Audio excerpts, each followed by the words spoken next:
Halo teman-teman, kali ini kita akan membahas tentang narkotika. Menurut Undang-Undang Nomor 35 Tahun 2009 tentang narkotika, narkotika didefinisikan sebagai zat atau obat yang berasal dari tanaman atau bukan tanaman, baik sintetis maupun semi-sintetis, yang dapat menyebabkan penurunan atau perubahan kesadaran, hilangnya rasa, mengurangi sampai menghilangkan rasa nyeri, dan dapat menimbulkan ketergantungan. Perbedaan utama Kejaksaan Tinggi Kejati dan Kejaksaan Negeri Kejari adalah tingkat kewenangan wilayah dan struktur organisasinya. Kejati berada di tingkat provinsi dan membawahi Kejari, sedangkan Kejari berada di tingkat kabupaten atau kota dan bertanggung jawab langsung kepada Kejati. Dan inilah pertanyaan yang kami tanyakan di saat kami melakukan observasi. Yang kedua itu tindak pidana umum. Apa saja yang sering dilakukan di Kejati Pak yang lebih sering diurus? Ya macam-macam, sering semua perkara keluarga.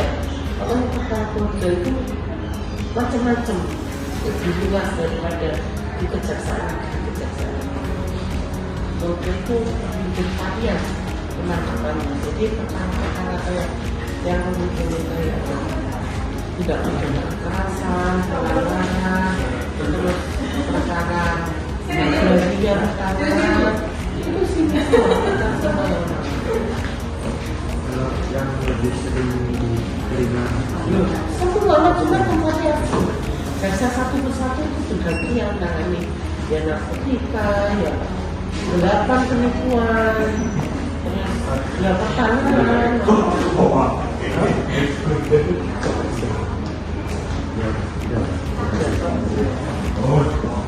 Kayak tadi berkas yang tak diizinkan ke kamu itu kan TPP itu nggak pidana perdagangan, merekrut kan, unsurnya merekrut. Selain itu dia yang jokinya ini perempuan itu terima bayaran, dia dapat berapa persen gitu. Jokinya laki-laki.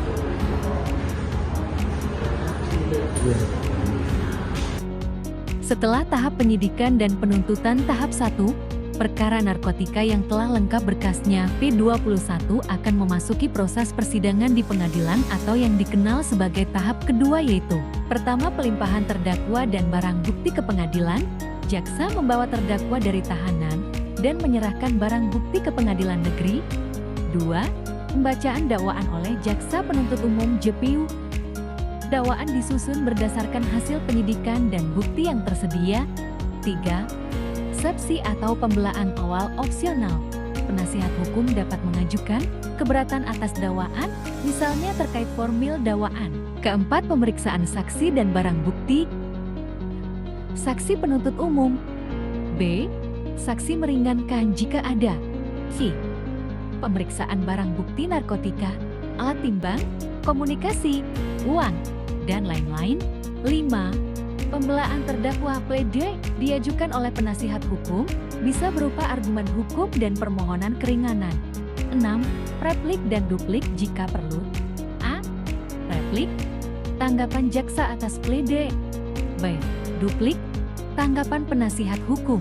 Berdasarkan Undang-Undang Nomor 35 Tahun 2009 tentang narkotika, berikut adalah beberapa pasal pokok yang sering diterapkan dalam persidangan narkotika.